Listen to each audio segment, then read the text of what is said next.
Carta 13, Rabash. Recibí la carta de Rabai y considero correcto, por lo que responderé a todas las preguntas en general, incluidas las del Rabbi. Está escrito en la Gemara: un sabio presentó ante Rabbi Yohanan y dijo: todo el que se dedica a la Torah y a la caridad y sepulta a sus hijos, todos sus pecados son perdonados. Esto significa que así como uno debe dedicarse a la Torah y a la caridad, debe también sepultar a sus hijos. De lo contrario, todas sus faltas no serán perdonadas. Me pregunto, ¿puede ser esto posible? Esto debe interpretarse de acuerdo a nuestro camino. El único trabajo que tenemos es invertir el recibimiento con el fin de otorgar. Esto va en contra de nuestra naturaleza y nuestro deseo. Sin embargo, se nos dio la virtud de la Torah y las misbot, mediante lo cual obtenemos el poder y la fuerza para someter nuestros cuerpos, de modo que todas nuestras intenciones sean para el Creador.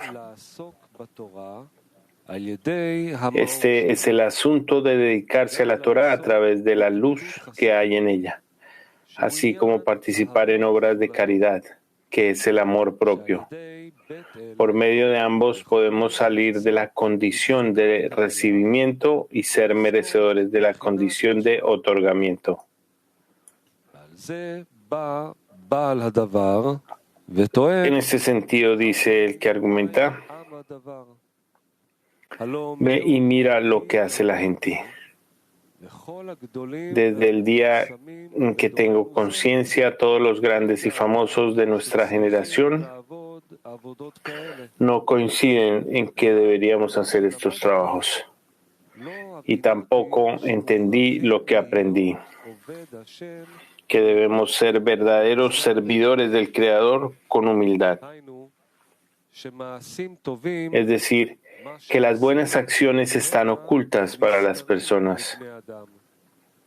En otras palabras, incluso si uno hace buenas acciones y se dedica a la Torah y las misbot, la gente dice que eso no es trabajo y no es Torah, y que este no es el camino.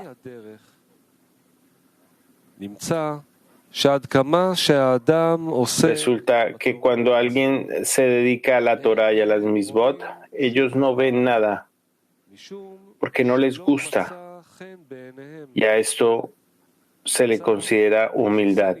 De esto se dijo: y sepulta a sus hijos, es decir, que todos los conceptos y racionamientos que recibió y vio de su entorno, que contradicen el verdadero camino del Creador, él debe enterrarlos. En otras palabras, debe colocar todas esas percepciones bajo tierra. Pero estas percepciones también revivirán al final de la corrección. Esto significa que cuando sea merecedor del lishma y someta a su instinto, ellos recobrarán la vitalidad. En otras palabras, en la medida en que le causaron esfuerzo y trabajo, y de acuerdo con el esfuerzo, merecen vitalidad y gratitud por haber interferido en el trabajo del Creador. Y por ahora no es posible entretenerse en ellos, es decir, con los conceptos y los racionamientos que le molestan en el verdadero trabajo del Creador. Por el contrario, debe enterrarlos. Entonces se le perdona todos sus pecados, que el asunto del pecado es el primer pecado, es decir, la fe por encima de la razón. También siempre debemos intentar que la caída por parte de los que estorban no tome ni robe mucho tiempo, sino que inmediatamente se fortalezca y confíe en el Creador y ore desde las profundidades. Es decir, cuando uno ha caído en un pozo profundo, Señor, te invoque. Con esto entendemos las palabras de nuestros antiguos sabios en Brahot. Abba Benjamin dice: dos cosas que lamenté toda mi vida: haber rezado ante mi cama, que en la Gemara interpretaron que esto significa al lado de mi cama, y que mi cama esté situada entre el norte y el sur.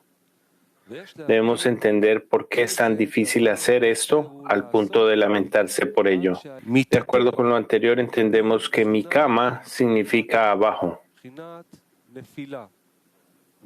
caída, de las palabras cayó abajo. Entonces se lamentó no de la caída, ya que el camino del Señor está hecho de caídas y ascensos,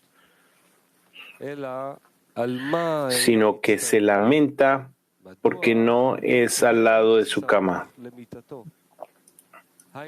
Es decir, cuando cae, quiere fortalecerse de inmediato y orar al Creador para que lo ayude. Además, si debe caer, que es el estado de abajo, no debería estar al este o al oeste, que es la cara y la parte posterior, lo que se dijo sobre Jokma, sino que su lecho debe colocarse entre el norte y el sur, que es el lado derecho e izquierdo, que es Hasadim. Es decir, que la caída debe estar en el deseo de recibir en el estado del Liba, corazón, y no en el estado de Moja, mente, que se considera como Jokma, ya que la Klipá contra la mente se considera reflexionando sobre los comienzos, pero el corazón solo peca en el qué. Y finalizaré con la Gemara. Los residentes de Yehura fueron meticulosos con sus palabras y cumplieron con la Torá. Todos los residentes de Galilea no fueron meticulosos con sus palabras y no cumplieron con la Torá. En otras palabras, procuraron que todo lo que dijeron en la Torá y las misbot fuera de la lengua sagrada, es decir, con palabras de otorgamiento. Mientras que los residentes de Galilea no fueron meticulosos y dijeron que podrían dedicarse a la Torá y a las misbot con la intención de recibir y ser competentes en la Mishnah. También podemos decir que la Torá de los residentes de Yehudá, que aprendieron del maestro, era verdadera, y que la Torá de los residentes de Galilea, que no aprendieron del maestro, era falsa. Deberíamos explicar que no hay diferencia entre la primera explicación y la segunda. Es decir, alguien que tiene un maestro que es meticuloso con la lengua sagrada, es decir, con palabras de otorgamiento y humildad, y alguien que quiere aprender el resto de las lenguas, es decir, en el lenguaje de la recepción. Significa que tiene dos maestros, uno de recepción y el otro es Bar Hasulam, que es el lenguaje de otorgamiento. Espero que el Creador nos ayude, que confiemos en Él, que nos saque de las tinieblas y que seamos merecedores de adherirnos a Él por siempre. Saludos a todos. Baruch Shalom Halevi Eshlach, hijo de Bala Sulam. Carta 14. para los estudiantes que vivan mucho tiempo. Veo que quieren pagarme con la misma moneda, lo que significa que si no respondo de inmediato a vuestra carta, entonces creen que ya cumplieron y que ya no pueden escribirme.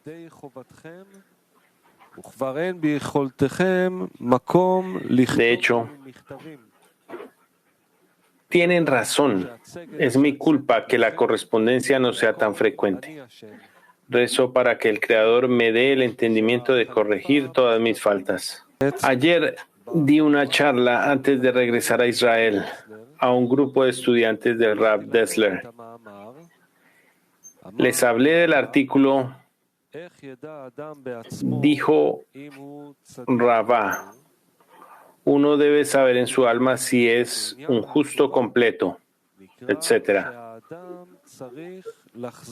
Y dije que la cuestión del arrepentimiento significa que la persona debe regresar a su origen. Es decir, dado que la esencia de la creación llamada hombre es el deseo de recibir y el creador es el otorgante. Y cuando uno regresa a su raíz se lo considera como arrepentimiento. ¿Cómo es el arrepentimiento? Es como dice Ramban, hasta que el que conoce los misterios testifique que no volverá a la insensatez. Este testimonio se le aparece a la persona solo después de haberse arrepentido. Entonces él alcanza el deleite superior, lo que significa que el Creador coloca su divinidad en él. La persona que se ha arrepentido, es decir, que se ha recompensado con adhesión. Este es el significado de uno debe saberlo en su alma. Es decir, si quiere saber si ya se ha arrepentido, tiene el escrutinio. Y si ya ha sido recompensado con el deleite del Creador. Esta es la señal de que se ha arrepentido, lo que significa que ya está trabajando para otorgar. Ese es el significado de buscar la paz y perseguirla. Toda la controversia es solo por el deseo de recibir. Y buscar la paz puede estar en el deseo de otorgar. Este es el significado de lo que está escrito. Isaac sembró en esa tierra y encontró 100 puertas, es decir, 100%. Esta es precisamente la cualidad de Isaac que recibió de Abraham, tal como está escrito, y Abraham le dio a Isaac todo lo que tenía. Y Rashi interpreta el Midrash. El Rabá Isaac dice: esto es Geburah, heroísmo. Y el Rabbi Nehemia dice: esto es bendición. Pero ambos se referían a lo mismo. Rabbi Isaac habla de la perspectiva del trabajo espiritual que le mostró el lugar de trabajo, que es precisamente sobreponerse. Y el Rabbi Nehemia habla de la recompensa, donde específicamente al sobreponerse uno es recompensado con la bendición y la bendición es el 100%. Al ser recompensado con el arrepentimiento del amor, todo el 100% del trabajo es bendecido, incluso en las transgresiones. Y todo se puede alcanzar solo por medio de sobreponerse, llamado fuerzas. Y todas y cada una de las fuerzas que la persona invierte se unen formando una gran cuenta. Es decir, incluso si una persona se sobrepone y alguna vez tiene un pensamiento ajeno y argumenta, ya sé por experiencia que pronto no tendré deseo por el trabajo espiritual. Así que, ¿qué obtendré ahora si me sobrepongo en algo? En este momento debe responder que centavo tras centavo se junta y forma una gran cuenta. Es decir, a la cuenta general, ya sea a la raíz de su alma o a todo el conjunto. Tal vez este sea el significado de las puertas de las lágrimas no se cerraron. Sharei, puertas, viene de la palabra searot, tormentas, que es la cuestión de sobreponerse. Lágrimas proviene de la palabra lagrimeo, lo que significa que hay una mezcla con todos los deseos, otros deseos. Y solo en el medio de los deseos hay un breve momento de deseo de intensificar el amor y el temor al cielo. No se cerraron. Lo que ocurre es que ese momento se une formando una gran cuenta. Y cuando la cuenta aumenta, la persona comienza a sentir la vestimenta espiritual. Este es el significado de la importancia de las lágrimas. Es decir, incluso si está en el estado más bajo y tiene deseos despreciables, pero de todos modos tiene la fuerza para sobreponerse, esto significa que desde el punto de su corazón anhela y desea al Creador. Entonces esa fuerza es muy importante. Es decir, incluso cuando una persona está en el exilio, cuando su punto en el corazón se coloca bajo otros dominios, llamado divinidad, Shehinah en el exilio, individualmente, por un breve momento, él se sobrepone y santifica al Creador. Y a pesar de que ya está seguro, por tantas experiencias que tuvo, que volverá a caer de todos modos, aún es muy importante que la persona pueda decir la verdad abiertamente. Esto se asemeja a la persona que está entre delincuentes que desafían y difaman el trabajo del Creador. Y entre ellos hay conferenciantes elocuentes y les hacen comprender que no tiene sentido servir al Creador. A pesar de todo, hay alguien allí que no puede explicar el bien y la esencia del trabajo espiritual, pero puede hacer algunas objeciones. Es decir, que él expresa protestas de que lo que están haciendo no es cierto, pero es bueno que él no esté de acuerdo, a pesar de que no es tan elocuente ni tan fuerte como los difamadores. Esto se llama puertas de lágrimas, y esto se llama centavo tras centavo se suma en una gran cuenta. Esperemos que el Señor nos ilumine y alegre nuestros corazones al decir: Sión, tu Dios es el Rey.